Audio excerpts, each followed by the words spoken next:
പതിവ് പോലെ ഒരു ഗ്ലാസ് ചായയായിട്ട് ഇറങ്ങിയിട്ടുണ്ട് കേട്ടോ.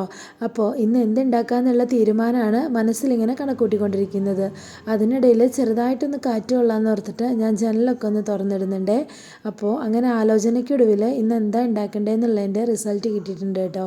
ഇന്ന് ഞാൻ പുട്ടുണ്ടാക്കാൻ വേണ്ടി പോവുകയാണ്. ഇന്നലെ രാത്രി കടല വെള്ളത്തിലിട്ടിട്ടുണ്ടായിരുന്നു. അപ്പോൾ അതൊക്കെ ഉമ്മ എണീറ്റപ്പോൾ തന്നെ കുക്കറിലിട്ട് വേവിച്ച് വെച്ചിട്ടുണ്ട്. പുട്ടുപൊടി ഇല്ലെങ്കിൽ ഞങ്ങൾ സാധാ അരിപ്പൊടി വെച്ചിട്ട് വാട്ടിയിട്ട് അത് മിക്സിയിലിട്ടൊന്ന് അടിച്ചിട്ടാണ് കേട്ടോ പുട്ട് ഇടാറുള്ളത്. അപ്പം നല്ല സോഫ്റ്റ് ആയിട്ടുള്ള പുട്ട് കിട്ടാറുണ്ട്. അപ്പോൾ നമ്മൾ ആ കൗണ്ടർ ടോപ്പൊക്കെ ഒന്ന് തുടച്ചെടുക്കുകയാണ് കേട്ടോ. അപ്പോൾ ക്ലീനിങ് ഒക്കെ കഴിഞ്ഞ് വിടുകയാണെങ്കിൽ നല്ലൊരു സമാധാനമാണ്. അതിന് വേണ്ടിയിട്ട് പിന്നീടൊരു സമയം കണ്ടെത്തേണ്ട കാര്യമില്ല. ഞാൻ മിക്കപ്പോഴും ഈ കിച്ചൺ യൂസ് ചെയ്യുന്ന സമയത്ത് ഞാൻ എപ്പോഴും അപ്പോൾ നീറ്റാക്കി ഇടാൻ നോക്കാറുണ്ട് കേട്ടോ. അപ്പോൾ കറിക്ക് വേണ്ടിയിട്ടുള്ള സബോളയും കാര്യങ്ങളൊക്കെ ഒന്ന് പൊളിച്ചെടുക്കുന്നുണ്ട്. മക്കൾക്ക് ചോറ് കൊടുത്തുവിടാനായിട്ട് അരി അടുപ്പത്തിലുണ്ടായിട്ടുണ്ട്. അപ്പോൾ അതിന് വേണ്ടിയിട്ട് അരിയും കൂടെ അടുപ്പിലേക്ക് ഇട്ടിട്ടുണ്ട്. അപ്പോൾ തന്നെ സമയമാകുമ്പോൾ വെന്തോളുമല്ലോ. അപ്പോൾ ഉമ്മാക്ക് വേണ്ടിയിട്ട് വേറെ നമ്മൾ ഗോതമ്പ് പുട്ടാണ് ഉമ്മ കഴിക്കുന്നത്.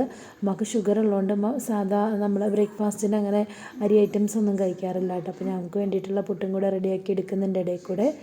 എനിക്ക് കുക്കിംഗ് പരിപാടിയിൽ ഏറ്റവും ഇഷ്ടപ്പെട്ടിട്ടുള്ള ഭാഗമാണ് ഈ കടുക് വറ. എനിക്ക് ഭയങ്കര ഇഷ്ടമാണ് കേട്ടോ അത്.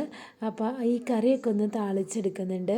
അതിനുശേഷം മക്കൾക്ക് സ്കൂളിൽ കൊണ്ടുപോകാനും ഉച്ചയ്ക്ക് തോരനുമായിട്ട് ഞങ്ങളിന്ന് വഴുതനങ്ങയാണ് എടുക്കുന്നത്. അപ്പോൾ അതൊന്ന് അരിഞ്ഞെടുക്കുന്നുണ്ട്. അപ്പോൾ അതും കൂടെ തോരനുണ്ടാക്കി കഴിഞ്ഞിട്ടുണ്ടെങ്കിൽ രാവിലത്തെ ആ ഒരു തത്രപ്പാട് പണികളൊക്കെ കഴിയും കേട്ടോ. പിന്നെ അതിനുശേഷം മക്കളെ റെഡിയാക്കി വിടാനുള്ളതല്ലേ ഉള്ളൂ. വഴുതനങ്ങയിലുള്ള കര പോവാനായിട്ട് നമ്മളതിൽ കുറച്ച് ഉപ്പിട്ടിട്ട് കുറച്ചധികം നേരം വെച്ചിട്ടുണ്ടെങ്കിൽ നന്നായിട്ട് ആ കറയും ആ ഒരു ചൊവ്വയും ഒരു ടേസ്റ്റും ഉണ്ടല്ലോ അതിൽ നിന്ന് വരുന്നത്, അതൊക്കെ ഒന്ന് മാറിക്കിട്ടും കേട്ടോ. അപ്പം ഞാൻ അതും റെഡിയാക്കി എടുത്തിട്ട് മക്കൾക്കുള്ള ലഞ്ച് ബോക്സും കൂടി ഒന്ന് പാക്ക് ചെയ്ത് വെക്കുകയാണ്. അപ്പോൾ അതിൻ്റെ ഇടയ്ക്ക് മോന് ഫുഡൊക്കെ കഴിച്ച് പോയിട്ടുണ്ട്.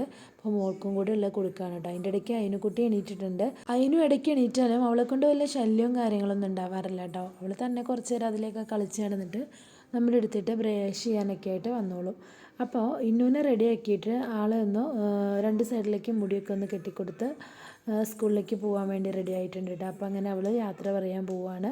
അങ്ങനെ അവർ രണ്ടും ചക്കരവും ഒക്കെ കൊടുത്തിട്ട് അങ്ങനെ യാത്രയായിട്ടുണ്ട്.